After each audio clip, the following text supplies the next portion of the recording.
26 years of marriage don't prepare you for the sound of your wife's voice coming through a window that isn't your own. I want to tell you I saw it coming. I didn't. I was 54 years old, driving home from the hardware store with a gallon of exterior paint rattling around in the truck bed, thinking about nothing more complicated than whether Monica would want the porch trim done before or after her sister visited. That's the kind of thought I was having. Trim color. Not betrayal. I didn't know it yet, but by the end of that drive, the word family was going to mean something completely different to me. Welcome back to Dad's Sweet Revenge. Grab your snacks, get comfortable, and remember, every villain in these stories thought they were the smartest person in the room. They were not. Subscribe so you never miss a story. My name is Richard Caldwell. I live in Pittsburgh, in a neighborhood where everybody waves at everybody and nobody locks their car doors, which in hindsight is a special kind of irony. It turns out you can leave your car unlocked your whole life and still get robbed blind by the people closest to you.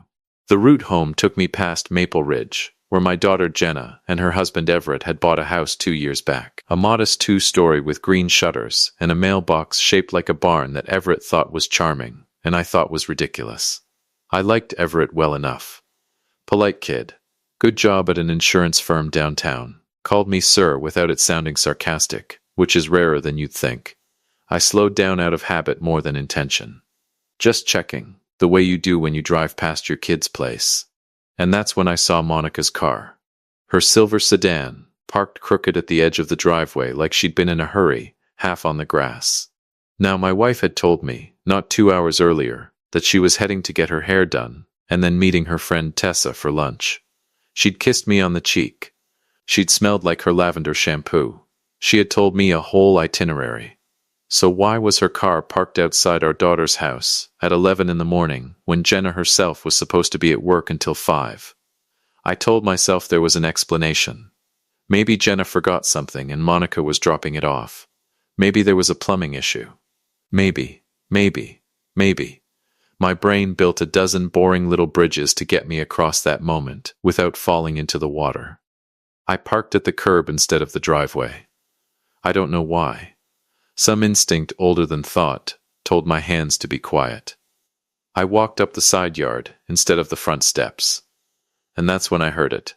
Not shouting, not crying, laughing, Monica's laugh, the real one, the one she saves for when something strikes her funny, not the polite one she uses at my company parties, drifting out through the half-open window of what I knew to be Everett's home office. I stood there in the grass like an idiot, gallon of paint still in my hand, listening to my wife laugh inside my son-in-law's house in the middle of a weekday when she was supposed to be getting a haircut. You have to stop texting me while Jenna's in the room, Everett's voice said, low, amused, and far too comfortable. She's gonna notice you smiling at your phone like that. And Monica, my Monica, 26 years of Christmas mornings in hospital waiting rooms, and one very memorable trip to Myrtle Beach. Monica laughed again, and said the 6 words that took the floor out from under me.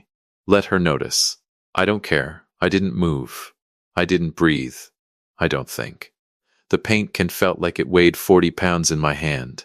You say that now, Everett said, and there was a rustle of fabric, a shift in the room I couldn't see into. Wait till she actually catches us. She won't, Monica said. She's not looking. Nobody's looking.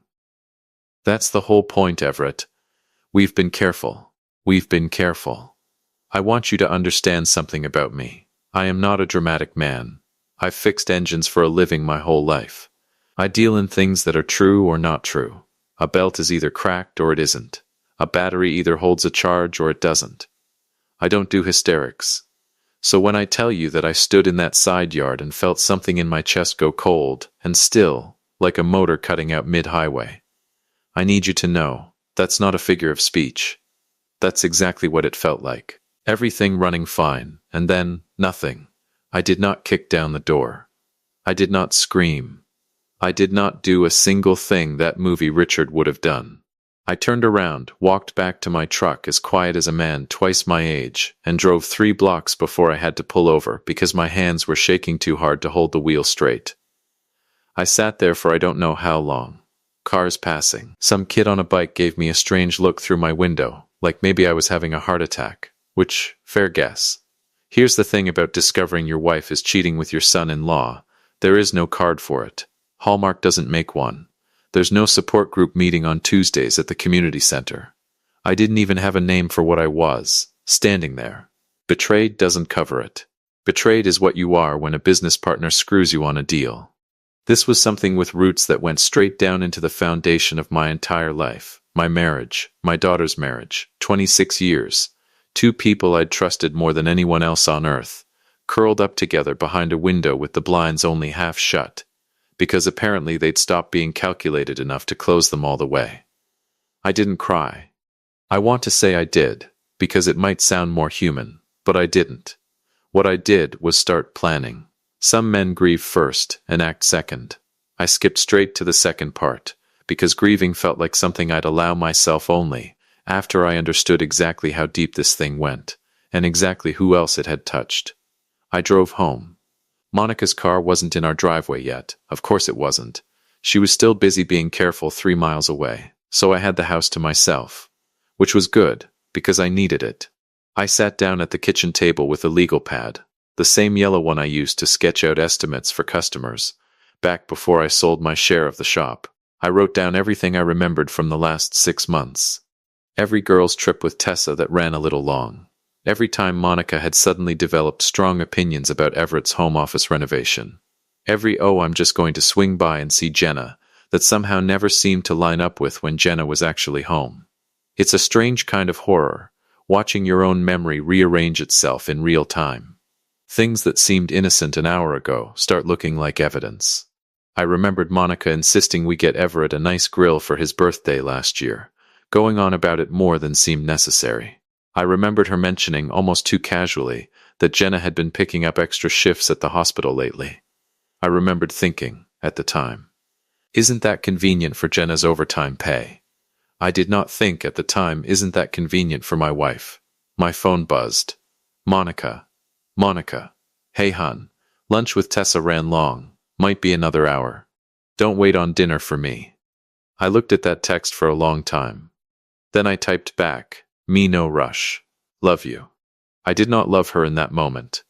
I want to be very clear about that, but I needed her to believe I still did, at least for a little while longer, because I hadn't decided yet exactly how I wanted this to end, and a man who tips his hand too early doesn't get to choose the ending. He just gets whatever's left. Before I called anyone else, I did one thing that I'm not entirely proud of, but that I needed to do for my own peace of mind. I called Tessa. Tessa had been Monica's friend since before I knew either of them. The two of them met working the same floor at a department store downtown decades back, long before Tessa moved into insurance and Monica stayed home raising Jenna. If Monica had genuinely been at lunch that day, Tessa would know. If she hadn't, Tessa might not even realize she'd been used as an alibi. Richard. Hey, everything okay? Tessa answered on the second ring, her voice light, unsuspecting. Quick question, I said, keeping my own voice as easy as I could manage. Monica said you two grabbed lunch today. Where'd you end up going? I want to try the place myself sometime. There was a pause on the other end. Not a guilty pause, an honestly confused one. Lunch today? Richard, I haven't seen Monica in probably 3 weeks. We were supposed to get coffee, but she canceled on me. Said she had a dentist appointment. There it was. Confirmed, independently, by a woman who had absolutely no reason to lie to me. My wife hadn't just cheated. She'd built an entire scaffolding of alibis around it, recruiting her own oldest friend without the friend even knowing she'd been recruited. Everything all right? Tessa asked again, and I could hear the concern creeping into her voice now. Yeah, I lied. Must have misheard her. Thanks, Tessa. I hung up before she could ask another question, because if I'd stayed on that call another 30 seconds, I think I would have told her everything. And I wasn't ready yet for anyone outside my own house to know. I called my brother-in-law Rowan that evening. Not because he's a lawyer or a detective, he sells commercial real estate of all things, but because he's the only person I trust not to blow up my life before I'm ready to blow it up myself. You sound weird, Rowan said, the second he picked up. You okay? Can you come by? Just you. Don't bring Brooke. Brooke is his wife, my sister. Good woman, terrible secret keeper. Loves everybody too much to let a thing like this sit quiet. and quiet was exactly what I needed for now. Rowan showed up 40 minutes later, still in his work clothes, looking at me like I might be about to tell him I had 6 months to live. "What's going on, Richard?" I told him. All of it. The car, the window, the laugh, the 6 words that wouldn't stop replaying in my skull. Let her notice. I don't care. Rowan sat there on my porch steps with his jaw literally hanging open, which I'd never actually seen happen to a grown man before that night. Monica and... He couldn't even say it. "You're Monica and Everett?" That's what I said. "Does Jenna know?" "That's the whole problem," I said. "I don't think Jenna knows a damn thing." Rowan sat quiet for a minute, staring out at the street like the answer might drive by. "What are you going to do?" Here's where I have to be honest with you. I already knew. I'd known since I was sitting in that truck 3 blocks from Maple Ridge. Hands shaking, brain doing that cold, still thing. I wasn't going to storm in there and scream. I wasn't going to slap Everett in front of the neighbors, satisfying as that daydream was.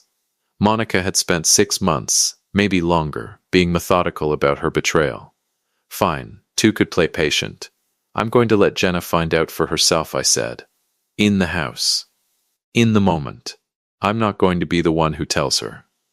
Because if I tell her, some part of her spends the rest of her life wondering if I made it sound worse than it was, or if her mother had some excuse I didn't let her give. I need her to see it. Hear it. The way I did. "That's cold, Richard." "No," I said. "Cold is doing what they did for 6 months and calling it careful." Rowan sat with that for a while, elbows on his knees, staring at the porch boards like they might offer some better advice than he had. "You realize what you're asking of yourself, right?" he said finally. "Weeks of sitting across the dinner table from her. Weeks of pretending. That's not nothing, Richard. That'll take something out of you that you don't get back.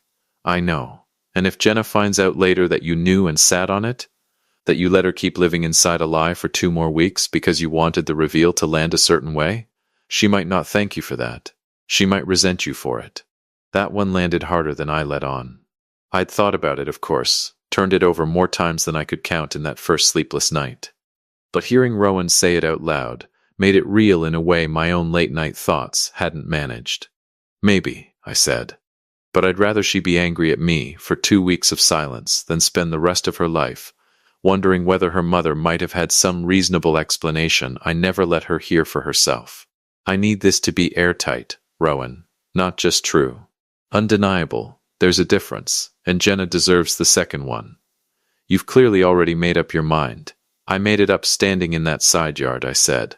"Everything since then has just been logistics." Rowan let out a breath, long and slow, the kind of breath a man lets out when he's decided to stop arguing with something he can't actually change. "All right," he said. "What do you need from me? For now? Nothing but this conversation. When it's time, I might need somewhere for Jenna to land that isn't either of the 2 houses involved in this mess." "Our door's open," Rowan said. "Always has been. You know that." I did know that. It was one of the only things I was sure of, sitting on that porch with my whole life quietly rearranging itself underneath me. That whatever else fell apart in the coming weeks, Rowan and Brooke's door would still be open on the other side of it. I didn't know it yet, but the hardest part wasn't going to be catching them. It was going to be pretending, for the better part of 2 weeks, that nothing at all was wrong. "You want to talk about acting? I should have won something." I kissed Monica goodnight. I asked about her day. I let her tell me, with a straight face, about how she'd spent the afternoon helping Everett pick out paint samples for the office. I nodded. I said that sounded productive. Inside, some part of me was doing math. Paint samples, huh? Bold choice of cover story. Considering I had an actual gallon of paint sitting untouched in my truck bed the whole time. The hardest moments were with Jenna. She'd call, the way she always did, twice a week like clockwork, mostly to talk about nothing. A patient who'd given her trouble at the hospital, a recipe she wanted to try, whether Everett's snoring had gotten worse. I listened to my daughter talk about her husband with this soft, unguarded affection in her voice, and every single time I had to sit there and let her keep believing her life was what she thought it was, for just a little while longer. "You've been quiet lately, Dad," she said, on one of those calls. "Everything okay?" "Just tired," I told her. Work stuff. I hadn't worked a real job in 2 years. She didn't catch it. Why would she? You don't audit your father for lies. That's not a thing children are built to do. I spent those 2 weeks doing 3 things: watching, planning, and quietly moving pieces into place. First, I watched. Not in some creepy stakeout way. I'm not built for that, and frankly I didn't need to be, because Monica wasn't as discreet as she thought. Once you know to look, the pattern becomes obvious fast. She had a rotation. Tuesdays, supposedly her book club, which I checked, hadn't met in over a year, the group having quietly dissolved after the woman who hosted it moved to Ohio. Thursdays, helping Everett with the house. Every excuse ran through Everett, one way or another, which told me something important. This wasn't some accidental one-time lapse in judgment. This was a schedule. Second, I planned. I decided early that I wasn't going to do anything that could be undone. No confrontation that Monica could cry her way out of. No scene that Everett could later explain away as a misunderstanding, sir. I swear. I needed something Jenna witnessed with her own eyes and ears, unfiltered, undeniable. Something so complete, there'd be no room left for anybody to talk their way back from it. Third, and this part I'm not proud of, but I'm not going to pretend I didn't do it, I started documenting. Dates times the receipts I found in the laundry from a hotel on the other side of town that Monica had no earthly reason to be at. A necklace I didn't recognize showing up in her jewelry box, then disappearing again a week later, like it had been borrowed and returned.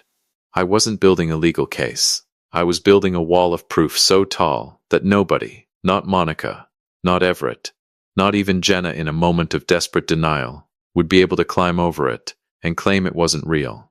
Rowan came by twice more during those 2 weeks, always after Monica had gone to bed, always speaking in that low, careful voice people use in hospital hallways. "You're sure about the pattern?"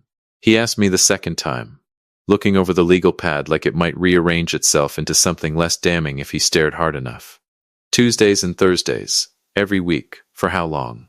I can only prove 8 weeks of it for certain, I said, but something tells me it goes back further than that. And you're really going to wait? Just sit on this? I'm not sitting on it, I said. I'm aiming it. There's a difference.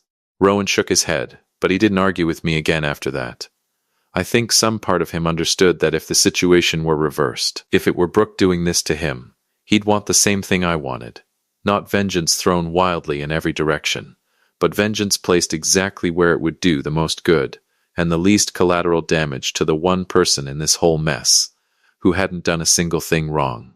Jenna, there was one evening, about a week into my watching, when I almost broke. I was standing in the garage, staring at that untouched gallon of paint still sitting where I'd left it, and the weight of pretending, of sitting across from Monica at dinner, passing the salt, asking about her day, nearly buckled my knees. I remember gripping the edge of the workbench so hard my knuckles went white, breathing through it the way you breathe through a cramp, until it passed. It passed.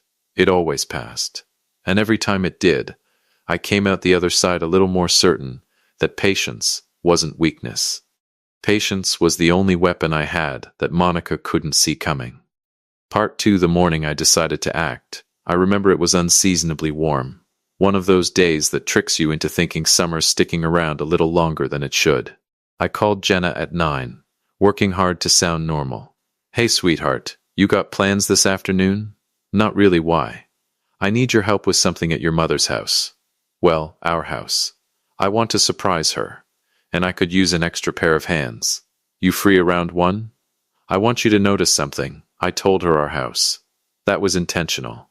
I needed her at Maple Ridge without suspicion, and the only way to do that without lying outright to her face was to let her believe the plan and change the location once she was already committed and moving. Manipulative. Maybe. I'll own that word if you want to use it. But I'd learned something from Monica over the last 2 weeks, and it's this. Sometimes the truth needs a little staging to land the way it's supposed to. "Sure, Dad. What kind of surprise?" "You'll see," I said.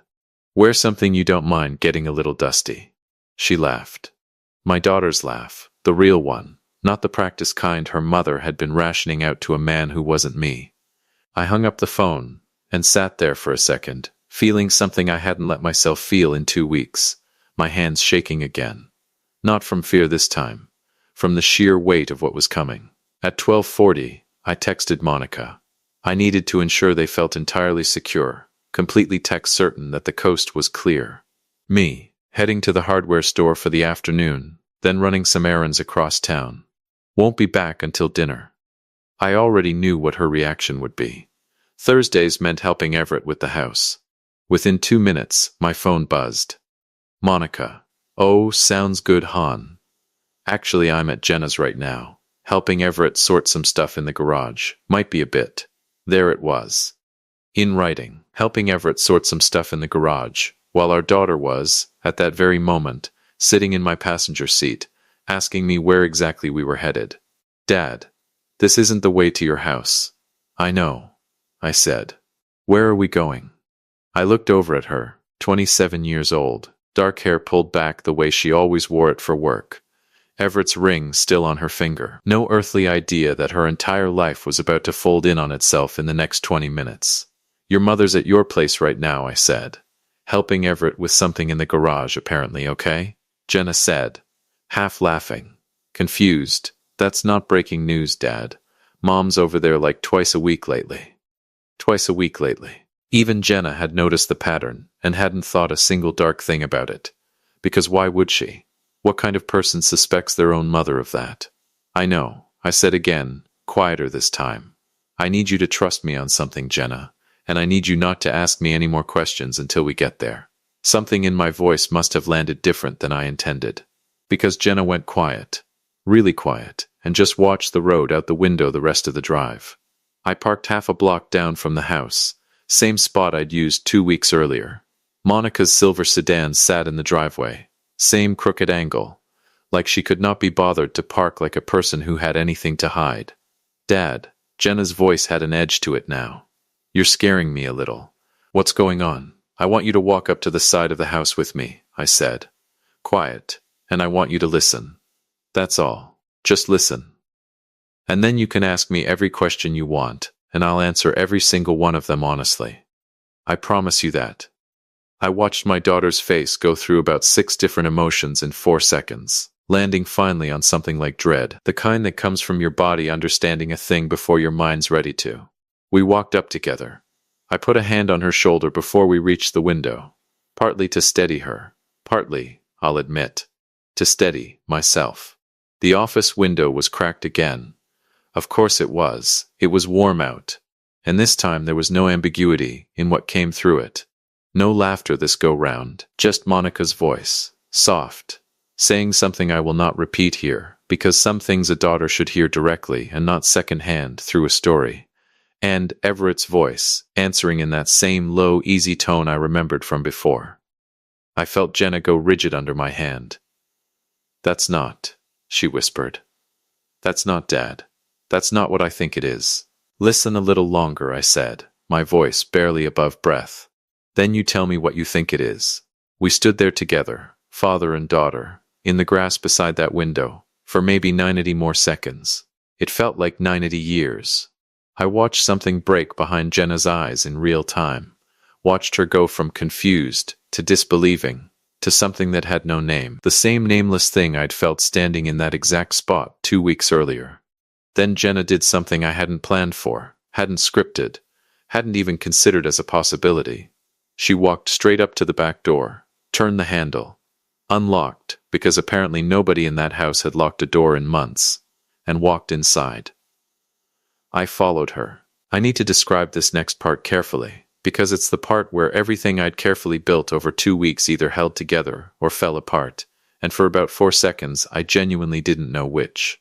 Jenna walked into that office, and I watched my daughter's face as she took in exactly what I'd already seen through a window 2 weeks prior. Her mother and her husband.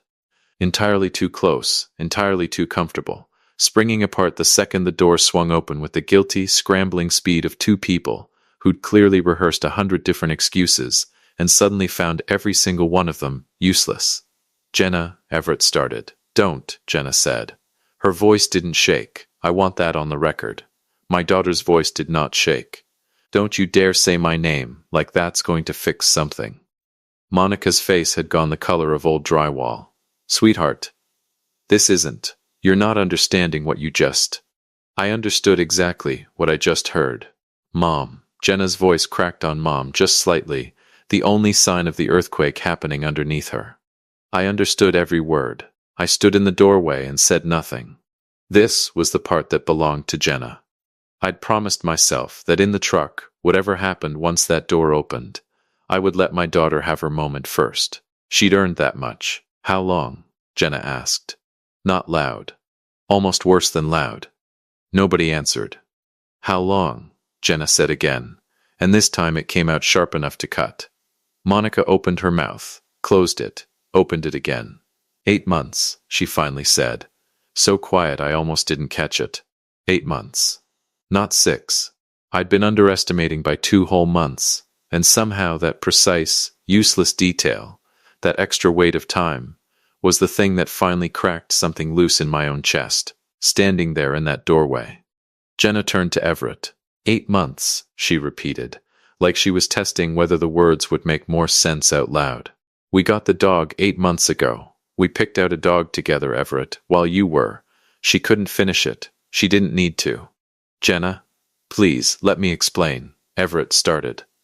There's no explaining this, Jenna said. There's no sentence in the English language that makes this okay. You don't get to explain your way out of my mother.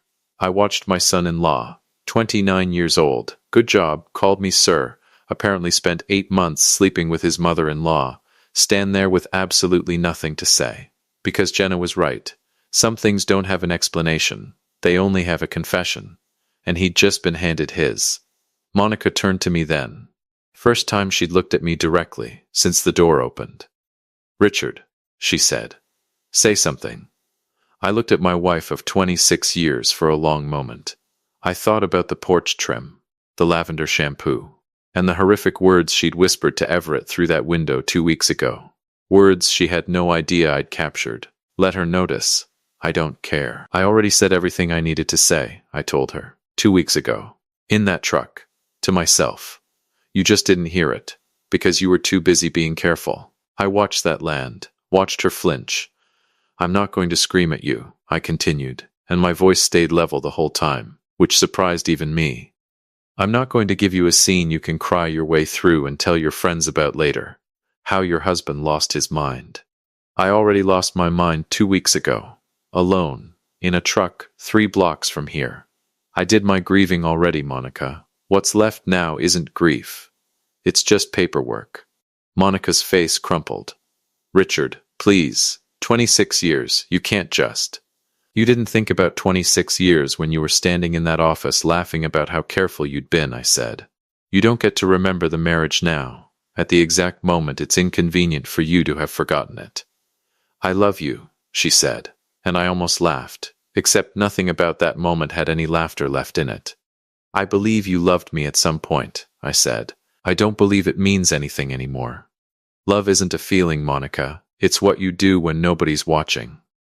You showed me exactly what you do when nobody's watching. Jenna, still standing between the two of them like a referee in a fight that had already ended, turned to her mother one last time. You need to leave, she said. Both of you. I need you both out of my house. Jenna, this is still my... Everett started. It's my name on this deed too, Jenna cut him off. And I am telling you to leave before I call someone who'll make you. I want to skip ahead here, because the next 20 minutes in that house were ugly in a way that doesn't need every detail repeated. Monica crying, Everett trying 3 more times to explain something that had no explanation. Jenna finally telling both of them to get out of her sight before she called every locksmith in Pittsburgh to have the code changed that same afternoon. What matters is what happened after. I didn't go home with Monica that night. I drove Jenna to Rowan and Brooke's place, because I didn't want my daughter alone with whatever was about to detonate inside her. And Brooke, bless her, secret-keeping failures and all, met us at the door and just wrapped Jenna up without asking a single question, the way only an aunt who's basically a second mother can do. I went to a hotel, not the same one from the receipts, I made sure of that much. Some petty satisfaction still available to a man even in the middle of the worst week of his life. Monica called me 9 times that night. I let every single one go to voicemail. The 10th time I finally answered, not because I was ready to talk, but because I needed her to understand something before this went 1 inch further. "Richard, please. We need to talk about this. We can fix." "There's nothing to fix," I said. "You didn't break a dish, Monica. You didn't scratch the truck. You spent 8 months with our daughter's husband, and let me believe I was still your husband this whole time. I don't fix that. I file for it. You don't mean that. I've never meant anything more in my life." I hung up before she could say another word, and for the first time in 2 weeks, I let myself actually feel it, sitting alone on a hotel bed, in a town I'd lived in my whole life, feeling like a stranger to every version of it I thought I knew. I stayed in that hotel for 6 nights before I went back to my own house. Monica had moved her things out of our bedroom by the time I returned, into the guest room, like putting a wall of drywall between us was going to make the situation feel less permanent. We didn't speak, those first days back, under the same roof. We orbited each other in the kitchen, in the hallway, careful in a way that felt bitterly ironic given how careless she'd been for 8 months prior. Jenna called me every day that week, sometimes twice. I could hear her voice changing shape a little each time, from raw and shattered the first day, to something harder and more deliberate by the fourth. "I filed the paperwork today," she told me. On one of those calls, her voice flat in a way that told me she'd cried herself dry before making it. "How do you feel?" "Empty," she said. "But it's a clean kind of empty. Not the kind I've been carrying around, not knowing why for the last 8 months, wondering why he was always so tired, why he started taking longer showers, why he'd get weird about his phone. That kind of empty had a reason hiding inside it the whole time. This kind doesn't. This kind's just over. That's a start," I told her. "Empty's better than confused. Confused eats at you. Empty you can build something new on top of." "Did you just make that up, or did you read it somewhere?" "Made it up right now, actually," I admitted. "Don't quote me on it at your next book club."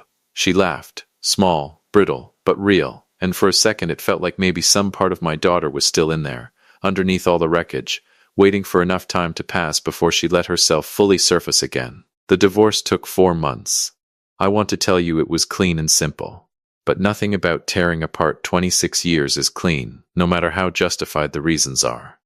I hired a divorce attorney named Silas, recommended by Rowan, a sharp, unhurried man who looked at my file, the receipts, the dates, the whole quiet wall of proof I'd built in those 2 weeks before the confrontation, and told me, plainly, "Mr. Caldwell, you did more legwork than most private investigators I've worked with. This is going to move fast." "How fast?" I asked, sitting across from him in an office that smelled like old coffee and new carpet. "Faster than you'd think, given what you've handed me," Silas said, flipping through the pages I'd printed and organized by date. "Most of my clients come in here with a feeling and a grudge. You came in here with a spreadsheet. I've spent my life fixing things that break," I said. "I like documentation." Silas allowed himself something close to a smile at that. "Well, this particular thing isn't getting fixed, Mr. Caldwell, but it is getting handled.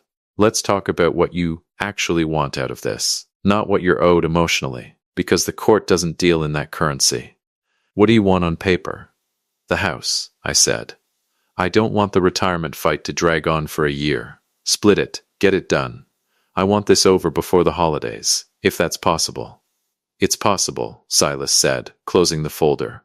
"Especially since, from everything you've shown me, your wife's attorney is going to take one look at this file and advise her to settle quietly, rather than let any of it surface in a courtroom where it becomes public record. Infidelity with a son-in-law isn't the kind of thing people want read aloud by a judge." He was right. It did move fast.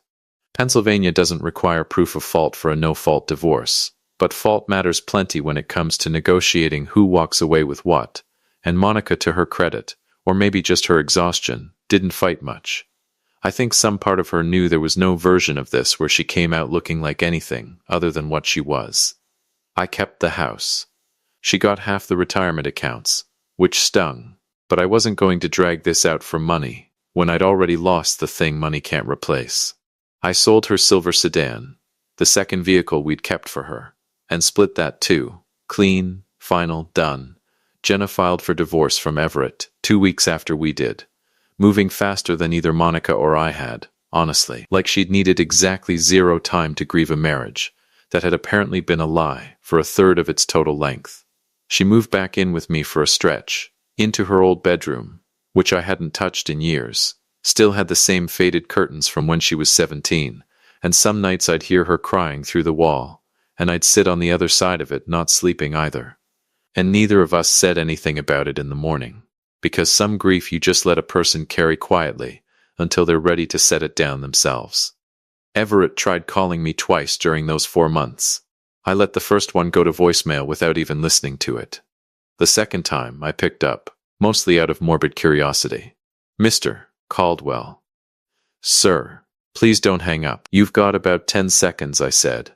I know I don't have any right to ask this, but is there any chance Jenna would talk to me? Just once. I'm not asking you to forgive me, I know that's not. I just need her to hear that you need a lot of things, Everett," I said. "None of them are my problem anymore, and none of them are going to become Jenna's problem either. Not if I have anything to say about it. You had 8 months to talk. Tuesdays and Thursdays. That's not a mistake, son. That's a system. You built a whole machine around lying to my daughter, and now you want me to help you get one more conversation out of her so you can feel better about it. I'm not in that business." There was a long silence on the line. When he spoke again, his voice had gone smaller. "I really did love her, Mr. Caldwell." "No," I said. "You loved having both of them. That's different, and some part of you knows it, or you wouldn't be calling me instead of her." I hung up before he could answer that one, because I didn't need him to. I already knew I was right. He didn't call a third time. Here's a detail I didn't expect, and I think about it more than almost anything else from that whole ordeal. Monica and Everett didn't stay together. I heard through the grapevine, Brooke, who despite her failures as a secret keeper, turned out to have an excellent network for hearing things, that whatever they'd built in secret for 8 months couldn't survive being dragged into daylight. Turns out, affairs run on being hidden. Once the hiding's gone, there's nothing left holding the thing up. I won't pretend that news didn't give me some satisfaction. It did. A petty human kind of satisfaction. Watching the thing that cost me my marriage and cost my daughter hers collapse under its own weight within 3 months of being exposed. Some people would call that karma. I just call it math finally catching up to 2 people who thought they could keep cheating the equation forever. Monica moved to an apartment on the other side of the city.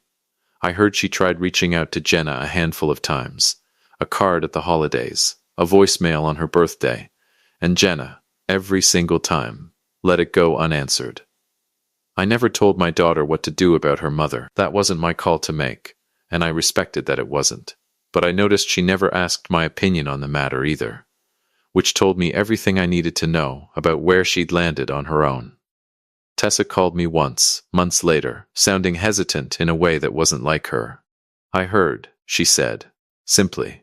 "I wanted you to know I had no idea, Richard. She used me." "I would never have." "I know," I said, and I meant it. "You don't owe me an explanation. She used a lot of people who had no idea. Is Jenna doing all right?" I thought about that question for a second before I answered it honestly. "She's doing better than all right. Actually, she's doing better than I expected anybody could. This fast." And she was. Watching my daughter rebuild herself that year was its own strange, quiet kind of miracle. She threw herself back into work at the hospital, picked up more shifts than was probably healthy. But it gave her structure, and structure was what she needed. She started running in the mornings before her shifts, something she'd never done before, and I remember her telling me, half joking, that it was easier to outrun her thoughts than to sit still with them. Eventually the joke stopped being a joke and started being true. She found an apartment of her own about 6 months after the divorce was finalized, small place near the hospital, and I helped her move the last of her boxes in myself, refusing every offer she made to hire movers instead. "You don't have to keep taking care of me, Dad," she said, that day, standing in her new empty kitchen surrounded by boxes. "I know I don't have to," I told her. "I want to. There's a difference, and I intend to keep reminding you of it for as long as you'll let me." She hugged me then, tight, the way she used to when she was a little girl and thought a hug could fix anything. For a moment, standing in that kitchen, I let myself believe it still could. As for me, I sold the paint. Never did finish that porch trim, not that year, not with Monica's brush still sitting in the garage where she'd left it. I bought new brushes the following spring. Painted the trim myself, alone. and stood back afterward, looking at a house that finally, for the first time in months, felt entirely mine.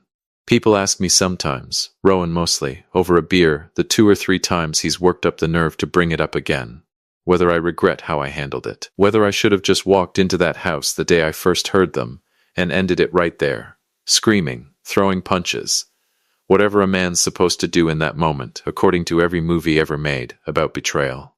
I tell him no. Every time. I tell him this: if I'd burst through that door in a rage the very first day, Monica would have had weeks to build herself a story, to soften it in Jenna's mind, to make herself the tragic, misunderstood woman instead of what she actually was. Rage gives people time to spin. Patience doesn't. I didn't give her that time. I gave her exactly enough rope to keep being careless, right up until the moment her own daughter watched her hang herself with it. That's not forgiveness. I want to be clear about that, because people sometimes hear a story end with the guilty parties losing everything, and mistake that for some kind of closure or peace, like the story's supposed to end with everybody hugging it out at a Sunday dinner 5 years later. That's not this story. I never spoke to Monica again after the divorce was finalized. Not one word. Not at a grandchild's birthday. Not at a funeral. Nothing. Jenna never spoke to her mother again either. Not once. Not in the years since. Some bridges you don't burn out of anger. You burn them out of clarity.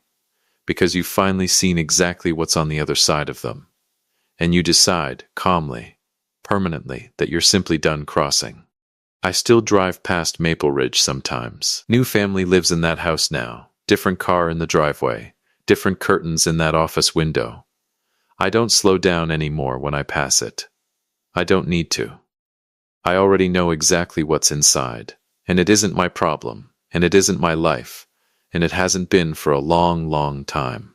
26 years of marriage don't prepare you for the sound of your wife's voice coming through a window that isn't your own.